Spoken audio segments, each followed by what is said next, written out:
I fixed an abandoned church and found something inside that no priest would ever want you to see. That blue light coming through the broken stained glass wasn't divine, it was something far more real, far more terrifying and far more hopeful than anything I'd ever prayed for. What the being from another world revealed to me about Jesus wasn't blasphemy. It was the missing piece that explained why 58 years of faith left me empty, alone, and convinced God had abandoned me. But God never abandoned me. I just didn't know how to reach him because the church had been teaching it wrong the entire time. If you've spent years praying without answers, if you've felt that hollow ache of unanswered faith, what I'm about to share will either destroy everything you believe or finally set you free. Subscribe to the channel and activate the bell because this isn't just my story. It might be the answer you've been searching for your whole life. My name is Michael Harris. I'm 58 years old, and for most of those years I carried a toolbox instead of a Bible. I'm a construction worker, or I was until my knees started giving out and the work became too hard. I spent 40 years building things, houses, churches, community centers, places where people lived and worshiped and gathered. I built structures that were meant to last, structures that were supposed to shelter people from storms, both literal and spiritual. But I couldn't build anything to shelter myself from the storm that had been raging inside me for the past decade. My wife Rebecca died 9 years ago. Cancer took her slowly, painfully, and I watched every minute of it.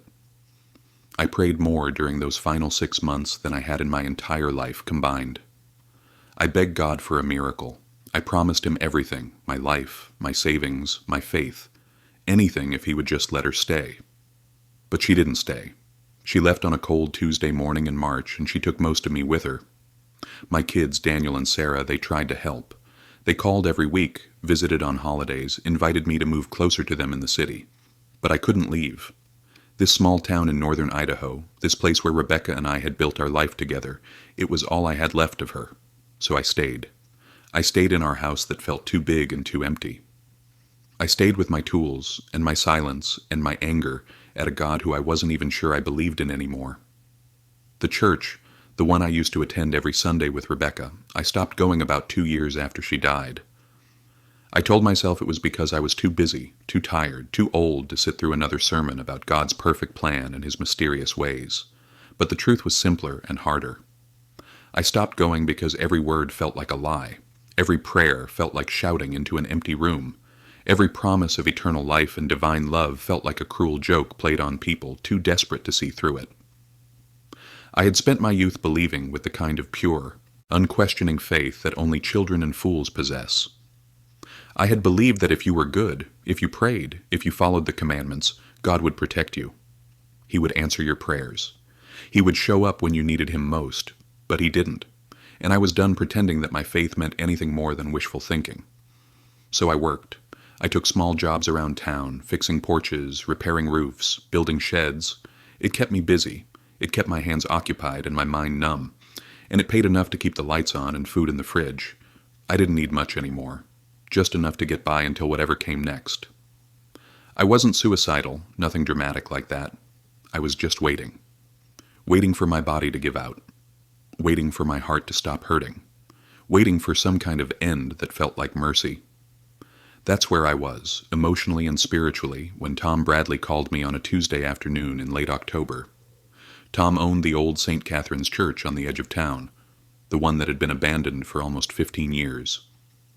The congregation had dissolved, moved away, or died off, and the building had been sitting empty ever since, slowly falling apart.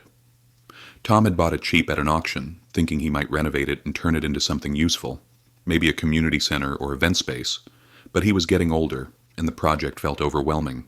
He needed someone to at least patch the roof before winter set in, and he knew I needed the work. "I should fix the roof before the snow comes," Tom said over the phone. His voice was tired, apologetic. "I know it's a big job, Michael, but I'll pay you fair. I just don't want the whole thing collapsing before I figure out what to do with it." I told him I'd take a look. It wasn't like I had anything better to do. The next morning I loaded my tools into the back of my truck and drove out to St. Catherine's. The church sat at the end of a gravel road, surrounded by pine trees and overgrown grass. It was a small building, wood frame with a stone foundation, the kind of simple country church you see in old photographs. The white paint had peeled away in long strips, exposing gray weathered wood underneath. The steeple leaned slightly to the left, and several of the stained glass windows were cracked or missing entirely. It looked abandoned, forgotten, like something out of a ghost story. I parked in front and sat in the truck for a moment, staring at the building. There was something unsettling about it, though I couldn't say exactly what. Maybe it was just the silence. No birds singing, no wind moving through the trees. Just stillness, heavy and thick like the air before a storm. I grabbed my toolbox and climbed out of the truck. The front door was unlocked, hanging crooked on rusty hinges. I pushed it open and stepped inside. The interior was worse than I expected. Dust covered everything, thick layers of it coating the pews, the altar, the floor. Sunlight streamed through the broken windows, illuminating particles floating in the air. The smell was musty, damp wood and rot, and something else I couldn't identify. I walked down the center aisle, my boots echoing on the wooden floor. The altar was still intact, though the cross that had once hung above it was gone. I could see the outline where it had been, a clean rectangle on the stained wall. I spent the rest of that day assessing the damage. The roof was bad, worse than Tom had described. Several of the support beams were rotted through, and there were holes big enough to see sky. It would take me at least a week, maybe 2, to patch it properly. I made notes, took measurements, planned out the work. By the time I finished, it was late afternoon, and the light inside the church had turned golden and strange. I was about to leave when I noticed something odd. There was a door behind the altar, partially hidden by shadows. I hadn't seen it earlier. I walked over and tried the handle, locked. But the wood around the lock was old and soft. I could probably force it open if I wanted to. And for reasons I still don't fully understand, I wanted to. I went back to my truck and got a crowbar. It took less than a minute to pry the door open. Behind it was a narrow staircase leading down into darkness. A basement. I hadn't known the church had a basement. I pulled out my flashlight and started down the stairs, each step creaking under my weight. The air grew colder as I descended, and that strange smell grew stronger. At the bottom of the stairs was a small room, maybe 10 feet by 10 feet, with stone walls and a dirt floor. It was empty except for a single wooden chair in the center and something else, something that made me stop breathing. There was light coming from the corner of the room. Not from a window, there were no windows down here, not from a lamp or candle, just light, pale and blue and pulsing gently like a heartbeat. I stood frozen at the bottom of the stairs, my flashlight beam cutting through the darkness. The blue light didn't flicker or move. It just existed, hovering about 3 feet off the ground in the far corner. I should have run. Every instinct screamed at me to turn around, go back up those stairs, get in my truck, and never come back. But I didn't. I couldn't. Because mixed with the fear was something else. Curiosity. Hope. A desperate, illogical hope that maybe, just maybe, this was the sign I'd been waiting for my entire life. I took a step forward, then another. The blue light grew brighter as I approached, and I realized it wasn't just light. There was a shape inside it, something solid and three-dimensional. I took another step, and the shape became clearer. It was a figure roughly humanoid, but wrong in ways my brain struggled to process. Too tall, too thin, with limbs that bent at angles that shouldn't be possible, and then it moved. The figure stepped out of the light, and I saw it fully for the first time. It wasn't human. That much was immediately, horrifyingly clear. Its skin was smooth and pale, almost translucent, with faint traces of something like veins visible beneath the surface. Its head was larger than it should be, elongated with features that were both familiar and alien. 2 large eyes, black and reflective like polished stone. No visible nose, just small slits where nostrils might be. A mouth, narrow and lipless. No hair, no clothing. Just that strange, luminous skin that seemed to glow faintly in the darkness. I dropped my flashlight. It hit the ground and rolled away, the beam spinning wildly across the walls. I tried to speak, to scream, to do anything, but my voice was gone. The creature took another step toward me, moving with a fluid grace that was completely unnatural. And then I heard it. Not with my ears. Inside my head. A voice that was both words and something deeper. Something that bypassed language entirely and spoke directly to my consciousness. Do not be afraid, Michael Harris. I felt my legs give out. I collapsed onto my knees, my heart hammering so hard I thought it might burst. The creature stopped a few feet away from me, its massive eyes fixed on mine. I could see myself reflected in them, small and terrified and completely out of my depth. "Please," I managed to whisper, "please don't hurt me." "I am not here to harm you," the voice said. "I am here because you are ready." Ready for what? I wanted to ask, but the words wouldn't come. My entire body was shaking, adrenaline flooding my system, telling me to run, fight, do something, but I couldn't move. I could only kneel there on the cold dirt floor, staring up at this impossible thing that shouldn't exist. The creature tilted its head, studying me with those unblinking black eyes. "You have been calling," it said. "For many years you have been calling, and now I have come to answer." "I didn't call anyone," I said, finding my voice again. "I don't even know what you are." But I felt the lie in my own words, because I had been calling. Not out loud, not consciously, but deep inside where prayers turn into screams, I had been calling for something, anything, to prove that I wasn't alone in this universe, that there was more than just silence and death and unanswered questions.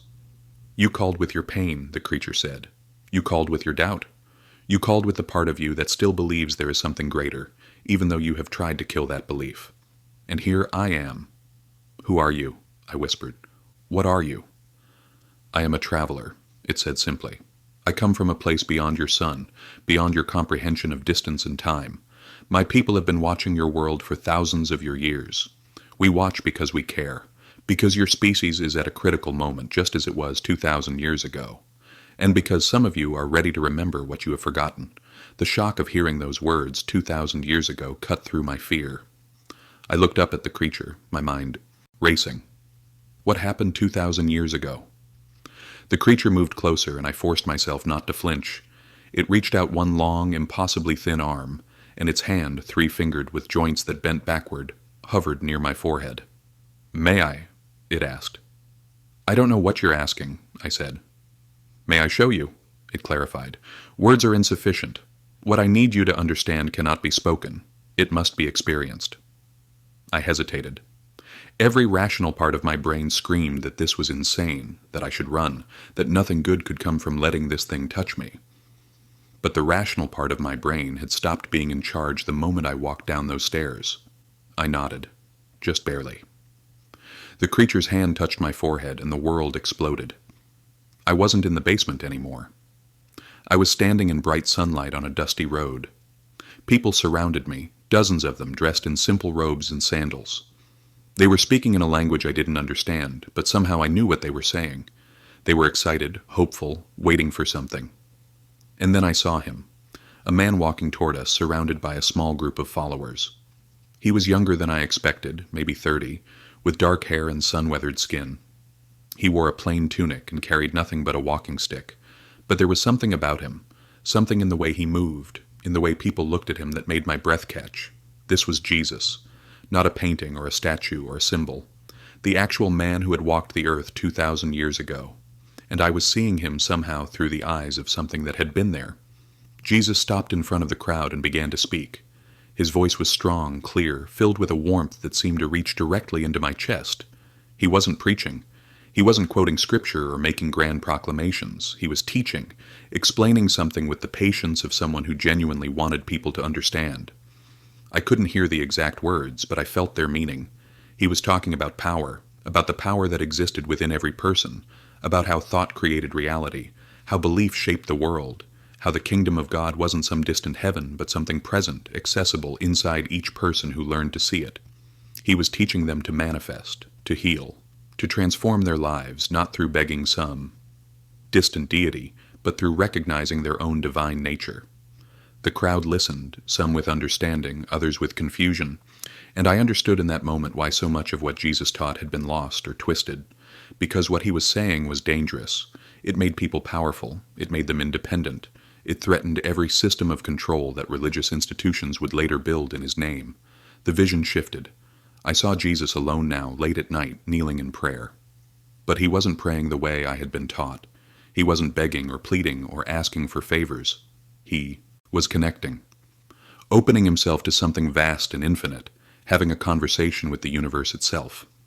And above him, invisible to human eyes, but visible in this vision, I saw them.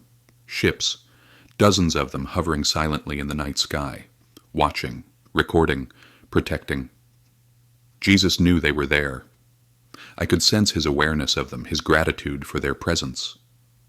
He understood that he wasn't alone in his mission, that there were other consciousnesses, other evolved beings, supporting him from beyond the veil of human perception. My people watched him. The creature's voice echoed in my mind. We did not interfere, but we observed. We recorded everything, his teachings, his healings, his demonstrations of what human consciousness is capable of achieving. And we watched what happened after he died, how his message was distorted, how institutions took his words about inner power and turned them into doctrines of helplessness and dependency, how they taught people to worship him instead of becoming like him. The vision shifted again. I saw Paul, not the apostle, writing letters that would become scripture. But I saw something else too. I saw the doubt in his eyes, the moments where he questioned whether he was interpreting things correctly. I saw later councils, rooms full of men arguing about which texts to include and which to burn. I saw emperors and popes using religion as a tool of control, deliberately emphasizing humanity's sinfulness and unworthiness because powerless people are easier to rule. I saw centuries of people on their knees, begging for salvation that they already possessed but had been taught to forget, and I saw the present, millions of people praying daily, desperately for help that never seems to come, not because God is absent, but because they've been taught to pray wrong. They've been taught to ask instead of decree, to beg instead of create, to wait for external salvation instead of activating internal divinity. The vision ended. I was back in the basement, on my knees, gasping for air. The creature's hand had left my forehead, but I could still feel the warmth where it had touched. Tears streamed down my face, though I hadn't realized I was crying.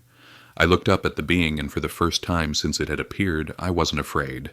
I was overwhelmed, shaken, confused, but not afraid. "Why?" I asked hoarsely. "Why show me this? Why me?" "Because you are ready," it repeated. "Because you have suffered enough to break through the illusions. Because your pain has made you humble enough to listen. And because what you do with this knowledge will ripple outward in ways you cannot yet imagine." "But I'm nobody," I said. "I'm just a construction worker. I'm not a priest or a teacher. I'm not anyone important." "You are exactly what is needed," the creature said. "The institutions will not teach this truth. They cannot. It would mean their own dissolution. The truth must spread through people like you, ordinary people who have lived, suffered, doubted, and survived. People who have nothing to lose and everything to gain." I sat back on my heels trying to process everything I had just seen. My entire understanding of reality had been shattered and rebuilt in the span of minutes. Jesus was real. His teachings were real. But everything the church had told me about those teachings was wrong. He hadn't come to create a religion of worship and obedience. He had come to awaken humanity to its own power, to show us that we are not separate from God, we are expressions of God. That the miracles he performed weren't supernatural, they were natural capabilities of consciousness operating at a higher frequency. And prayer, real prayer, wasn't begging. It was creation. It was alignment with the infinite intelligence that flows through everything. I looked at the creature again, and 1,000 questions flooded my mind. "How do I do it?" I asked. "How do I pray the way Jesus taught? How do I access that power?" The being's eyes seemed to soften, if that was even possible for eyes that were solid black. "You already know," it said. "You have always known. You have simply forgotten. Let me help you remember." It moved to sit on the ground across from me, folding those long limbs in a way that looked both uncomfortable and perfectly natural. "Thought is the first creative force," it began. "Before anything exists in physical form, it exists as thought. This is universal law. When Jesus said that faith the size of a mustard seed could move mountains, he was not speaking metaphorically. He was teaching physics. Consciousness interacts with matter. Your thoughts, your beliefs, your expectations, they shape the quantum field from which physical reality emerges.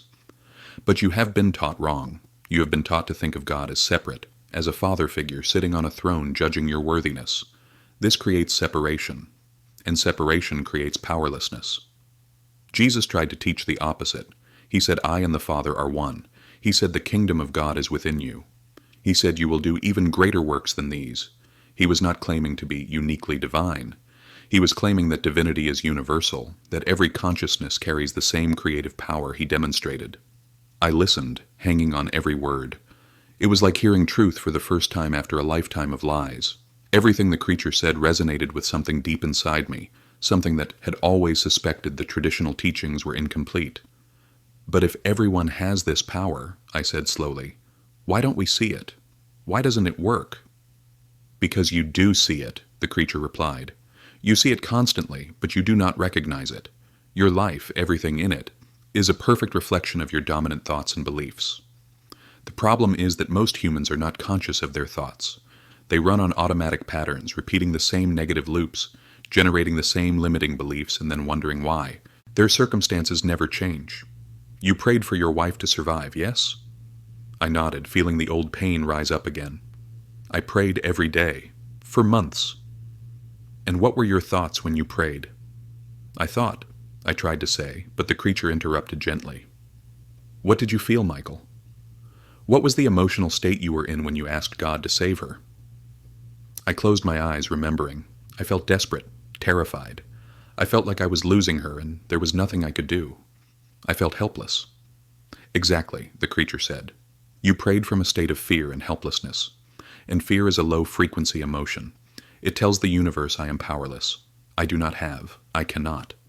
And the universe, which is neutral and responsive, simply matches that frequency. It gives you more experiences of not having, of powerlessness, of loss. This is not punishment. It is law. I opened my eyes and stared at the being. Are you saying that I caused her death? That my fear killed her? No, it said firmly. Her physical body had reached the end of its cycle. That was beyond your control. But your prayers could not save her because they were not aligned with creative power.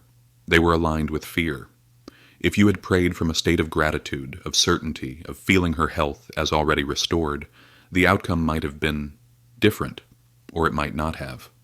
But your experience of the situation, your peace, your ability to accept and process, that would have been radically transformed.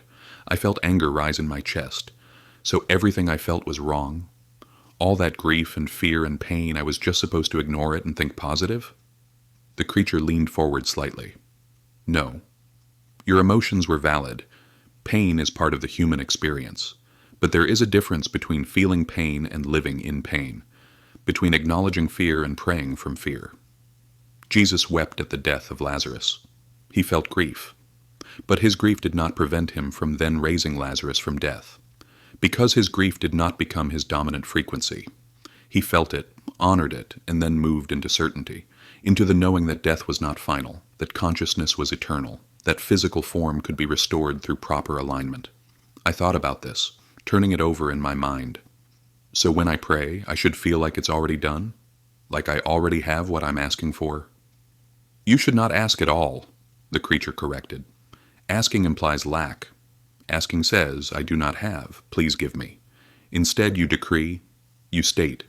You give thanks as if it is already manifest. This is what Jesus did. When he fed 5,000 people with a few loaves and fish, he did not ask God to multiply the food. He gave thanks for the abundance that already existed in the quantum field, and through his certainty, it manifested physically. I shook my head, overwhelmed. This is too much. I don't know how to think like that. I don't know how to be certain about things I can't see. You learn, the creature said. Simply, the same way you learn to be certain of limitation and lack. Through repetition, through practice, through catching negative thoughts and replacing them. Your mind has been trained for 58 years to expect the worst, to doubt, to fear. It will take time to retrain it, but every small success will build momentum. Start with something small. Something that does not carry heavy emotional weight. Practice feeling gratitude for something you want as if you already have it. Practice noticing when synchronicities occur, when doors open, when the universe responds.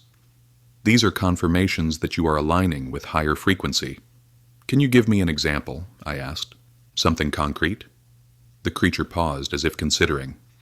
You are alone, it said. You grieve the loss of connection, of companionship. You miss your wife, and you feel that no one could ever replace her. This is natural. But it is also a belief that creates isolation. If you want connection, do not pray for it. Do not ask God to send someone.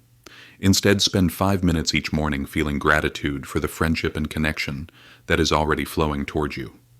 Feel what it would be like to laugh with someone, to share a meal, to not be alone. Do not visualize a specific person. Do not try to control how it happens. Simply feel the frequency of connection, of warmth, of being seen and valued. And then release it. Trust that the universe is responding. Go about your day and watch what happens. I thought about my empty house, my silent evenings, the weight of solitude that had become so familiar I barely noticed it anymore. The idea that I could change that just by thinking differently seemed impossible. But then again, 20 minutes ago, the idea of sitting in a basement talking to an alien about Jesus would have seemed impossible too. Okay, I said, I'll try it. What about bigger things? What about health? Or money? Or, I hesitated, or miracles? The same principle, the creature said. But bigger things require stronger certainty, and certainty comes from experience. You cannot leap from a lifetime of doubt to manifesting miracles overnight. You build. You start small. You prove to yourself that thought creates reality. And as your certainty grows, your manifestations become larger and faster. This is what Jesus meant when he said that faith would grow. He knew that one small healing would create the certainty needed for a larger healing. One demonstration of power would create the confidence needed for greater demonstrations. He was not born with complete certainty. He developed it through practice, through aligning his consciousness with divine frequency again and again until it became his natural state. And this is what he wanted to teach everyone, that they could do the same. That divinity was not his exclusive possession, but humanity's shared inheritance. I sat in silence for a long moment, absorbing all of this. The basement felt different now. Less frightening, less cold. Or maybe I was different. Something inside me had shifted. For the first time in 9 years, I felt something other than grief and anger. I felt possibility. How long have you been here? I asked suddenly. In this church? This is not my first visit, the creature said. I've been returning to this location for many years. There is something here, something in the energetic structure of this building, that makes it suitable for contact. Perhaps because it was once a place of genuine seeking, genuine prayer. That energy remains even though the building is abandoned. And you appear to people? I asked. Have others seen you? Rarely, it said. Most are not ready. They would react with fear, and fear closes the door to understanding. You were ready because your pain had cracked you open, because you had stopped clinging to the old beliefs that no longer served you, because you were, whether you knew it or not, calling for truth. And what happens now? I asked. Do you leave? Do I go back to my normal life and pretend this never happened? You cannot pretend it never happened, the creature said with something that might have been amusement. What you have learned will change everything if you allow it to.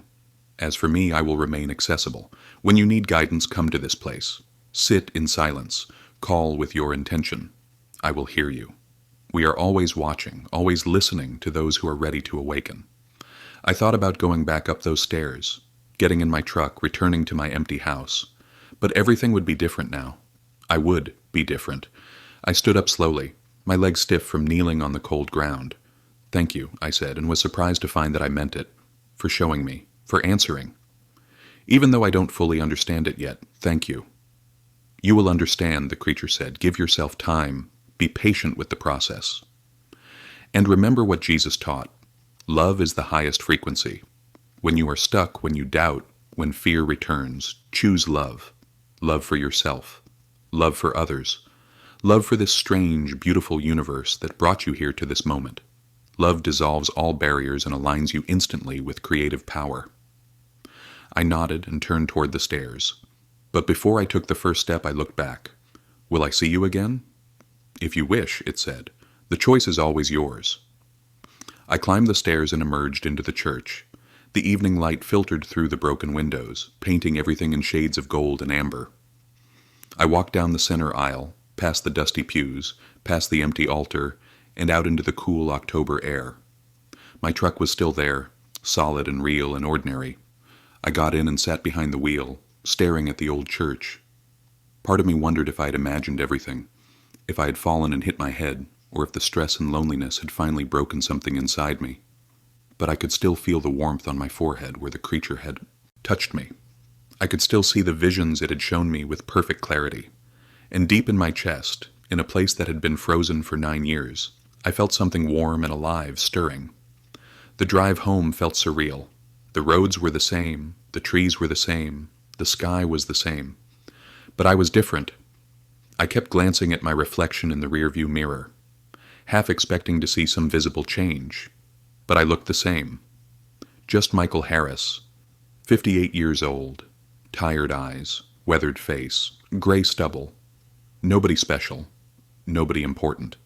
Just a man who had met something impossible and been given a gift he didn't know how to use. When I got home, I didn't turn on the TV or make dinner. I just sat at the kitchen table in the fading light and thought about everything the creature had told me. Thought creates reality.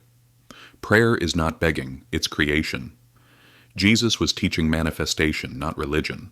Love is the highest frequency. These concepts should have felt foreign, heretical even. But they didn't. They felt like coming home after a long exile, like finally hearing the truth after decades of lies. That night I tried the exercise the creature had suggested. I sat in my bedroom, closed my eyes, and tried to feel gratitude for connection that hadn't happened yet. It felt awkward at first, forced. How do you feel grateful for something that doesn't exist? But then I remembered what the creature had said. It already exists in the quantum field, in the realm of pure potential. My job was not to create it from nothing, but to align with it, to tune my frequency to match the frequency of what I desired. So I stopped trying to visualize anything specific. I just focused on the feeling. What would it feel like to not be alone? To have someone to talk to share a meal with, to laugh with? I let that feeling grow in my chest, warm and gentle. And for just a moment I felt it. Real, tangible, as if it were already true. The moment passed quickly, replaced by doubt and the familiar weight of solitude. But it had been there, that spark, that possibility. I opened my eyes and looked around my empty bedroom. Nothing had changed, but something had. I could feel it. That night I slept better than I had in months. The next morning I returned to the church to work on the roof. It felt strange climbing the ladder, pulling up shingles, hammering nails, doing ordinary construction work after what had happened in the basement. But the work was soothing in its own way. Physical, concrete, something I could control and understand. I worked steadily through the morning, replacing rotten boards and sealing leaks. By noon I was hungry and covered in sawdust. I climbed down the ladder and sat on the front steps to eat the sandwich I had packed. That's when I heard the car. I looked up and saw an old sedan pulling into the gravel parking area. A woman got out, maybe in her mid-50s, with gray streaked hair pulled back in a ponytail. She wore jeans and a flannel shirt and looked as surprised to see me as I was to see her. "Oh," she said, stopping a few feet away. "I didn't know anyone was here. I was just—" She trailed off, looking at the church with something like sadness in her eyes. "I'm working on the roof," I said, wiping sawdust off my hands. "Owner hired me to patch it up before winter." She nodded slowly. "I used to come here," she said quietly, "a long time ago, before it closed. This was my church." There was something in her voice, a loneliness that matched my own. I gestured to the step beside me. "You're welcome to sit if you want. Look around." She hesitated, then smiled slightly and sat down. "Thanks. I'm Linda." "Michael," I said. We sat in comfortable silence for a moment. Then she spoke again. "I stopped coming to church years ago. After my husband left, I couldn't sit there and listen to sermons about God's love when I felt so abandoned." I looked at her, really looked at her, and saw my own pain reflected back. "I know exactly what you mean," I said. "My wife died 9 years ago. I stopped going too." We talked for over an hour, not about religion or faith or God, just about life, about loss and loneliness and the strange way time moves after everything falls apart. It was the first real conversation I'd had in months, maybe years. And as I listened to Linda talk about her garden and her part-time job at the library, I felt that warmth in my chest again, that spark of connection. When she finally stood to leave, she looked at me with genuine kindness. "It was nice talking to you, Michael. Really nice." "You too," I said, and I meant it. She got in her car and drove away, and I sat on those church steps feeling something I hadn't felt in a very long time. Hope. Not the desperate bargaining kind of hope I'd had when Rebecca was dying, but something quieter, steadier. The hope that maybe life wasn't finished with me yet, that maybe there was still good ahead. I thought about the exercise I'd done the night before, feeling gratitude for connection. And here, less than 24 hours later, I'd had the most meaningful conversation I'd had in years. Coincidence? Maybe. Or maybe the universe was responding. Maybe I was learning to align with something I'd never understood before. Over the following weeks, I returned to the church every day to work on the roof, and every day I practiced what the creature had taught me. 5 minutes each morning, sitting quietly, feeling gratitude for things I wanted as if I already had them: health, energy, purpose, connection. Some days it felt real, other days it felt like I was lying to myself, but I kept at it. And slowly, subtly, things began to shift. Small things at first. A neighbor I barely knew stopped by to invite me to a community dinner. A check arrived in the mail, a small refund from the insurance company that I'd forgotten about. My knee pain, which had been constant for months, started to ease. Were these miracles? No. They were small, ordinary things. But they were different. They were movement in a life that had been completely stagnant, and movement, I was learning, was everything. One evening after finishing work for the day, I went down to the basement. I sat on the dirt floor where I had sat before and closed my eyes. I didn't speak out loud, but I thought the words clearly. "Are you here? Can you hear me?" There was no immediate response, just silence and darkness. But then, gradually, I felt something. A presence, not physical, not visible, but there. Undeniable. I felt it like warmth, like recognition. "You are progressing," the voice came into my mind. "I can feel the shift in your frequency." "It's working," I said, and was surprised by the emotion in my mental voice. "Small things are happening. I'm starting to believe." "Good," the creature responded. "Belief is the bridge between thought and manifestation. As your belief grows, so will your results. But remember, this is not about acquiring things. It is about remembering who you are. You are not a powerless being begging for scraps from a distant God. You are an expression of God, a focal point of infinite creative consciousness. The things you manifest are simply confirmations of this truth." I sat with that for a moment. Then I asked the question that had been building in me for weeks. Can I heal? Like Jesus did? Can I learn to do that? "Yes," the creature said simply. "All healing is self-healing." When Jesus touched someone and they were healed, he was not doing something to them. He was raising their frequency to a level where disease could not exist. He was activating their own inner healing capacity. You can learn this. But it requires mastery of frequency, of emotion, of absolute certainty. It requires that you see the person not as sick, but as already whole. Most humans cannot do this because they are too identified with the physical. They see the disease as real and the healing as hopeful. But Jesus saw it the opposite way. He saw wholeness as real and disease as temporary illusion. When you can see that way, healing becomes natural. I thought about this, about my wife, about whether I could have saved her if I had known then what I knew now. As if reading my thoughts, the creature spoke again. "Do not torture yourself with the past, Michael. Your wife's journey was her own. Her body completed its cycle. What matters now is what you do with this knowledge moving forward. You cannot change what was, but you can transform what will be." Winter came to northern Idaho with the usual harshness. Snow piled up, temperatures dropped, and the work on the church slowed. But I kept going back, not to work, but to sit in that basement and practice. I practiced feeling, visualizing, aligning my frequency. I practiced seeing myself not as broken and alone, but as whole and connected.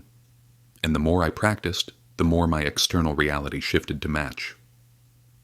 Linda, the woman I'd met that first day, became a friend. We started having coffee once a week, talking about everything and nothing.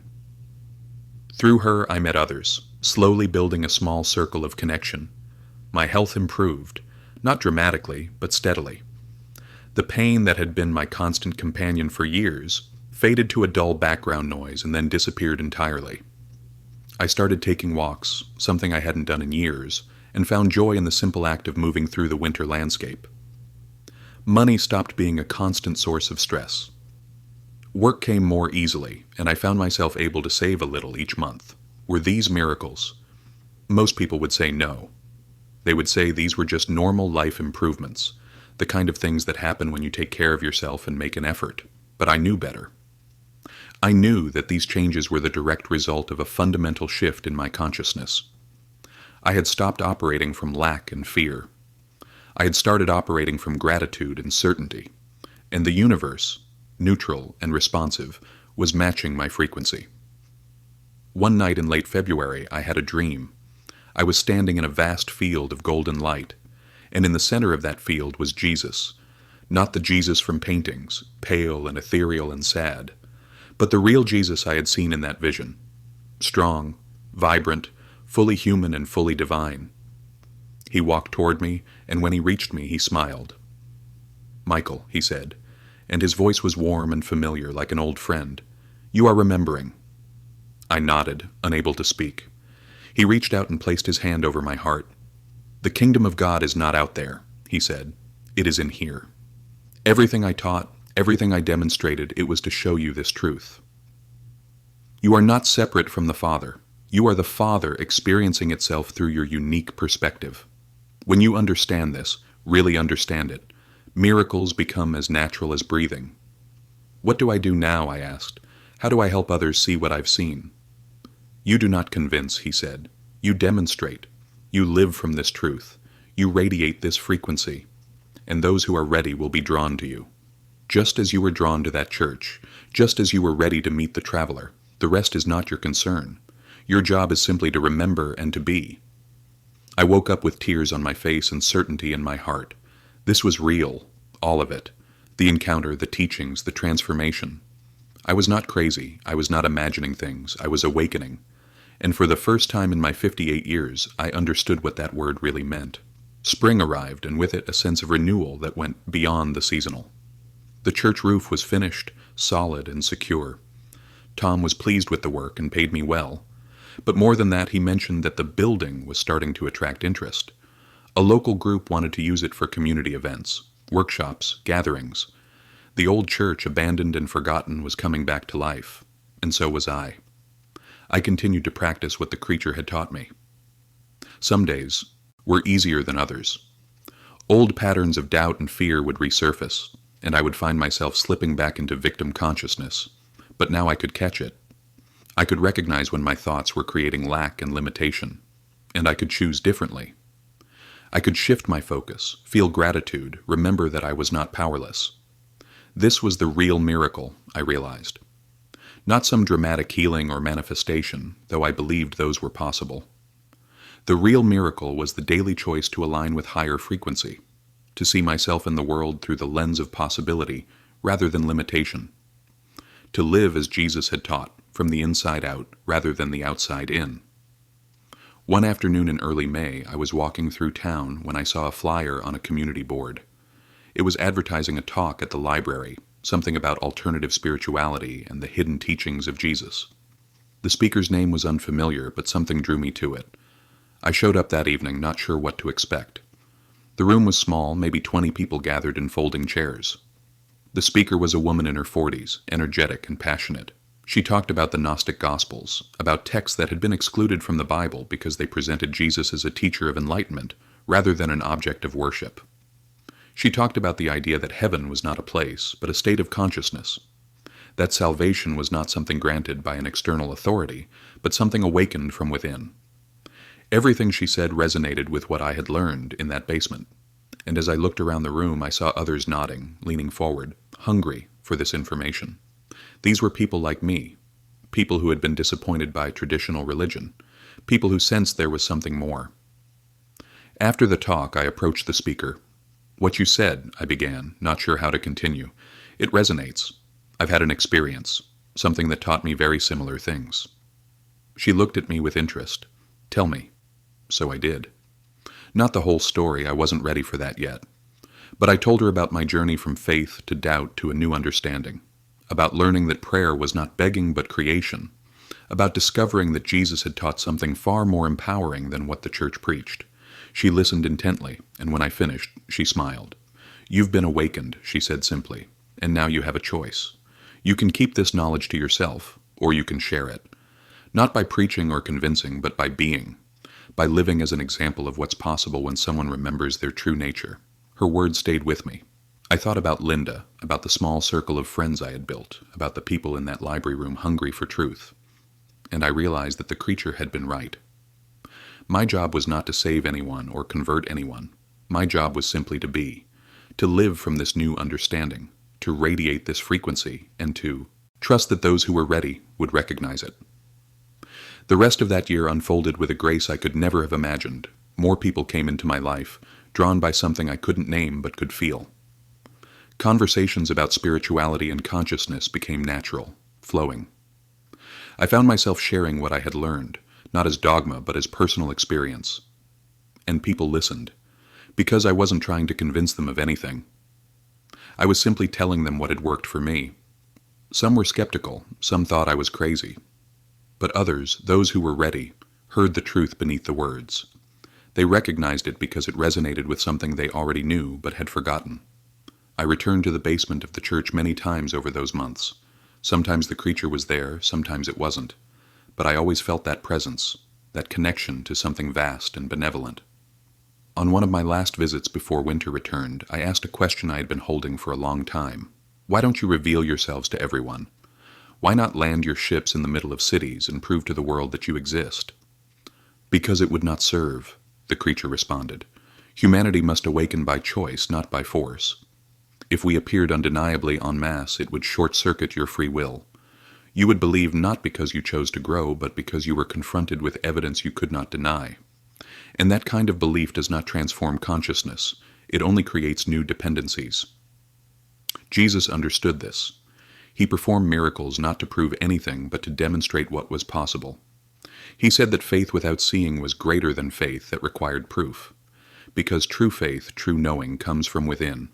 It is the recognition of your own divine nature, and that recognition cannot be given to you by external authority. It must be discovered through your own journey, I understood. The awakening had to be personal, internal, voluntary. No one could do it for me. No one could do it for anyone. We each had to walk this path alone, even though we were never truly alone. The guidance was always there. The support was always present. But the choice to see it, to accept it, to live from it, that was ours to make. As I sit here now, 2 years after that first encounter, I can say with certainty that everything in my life has changed. Not because I won the lottery or found a new wife or experienced some dramatic miracle, but because I changed. My consciousness shifted. I stopped being a victim and started being a creator. I stopped waiting for God to save me and started recognizing that God was not separate from me, that the power I had been praying to was the same power that lived within me. I still miss Rebecca. That pain will probably never fully disappear. But it's different now. It's not the crushing, suffocating grief that defined my existence for 9 years. It's a quiet sadness, mixed with gratitude for the time we had. I know now that death is not an ending, that consciousness is eternal, that Rebecca's essence, her true self, continues in ways I cannot see, but can feel when I quiet my mind and open my heart, and I know that I will see her again. Not in some distant heaven, but in the recognition that we were never truly separated. That love, real love, transcends physical form and connects us across all dimensions of existence. The church is no longer abandoned. The community has embraced it as a gathering space. Workshops are held there, meetings, celebrations.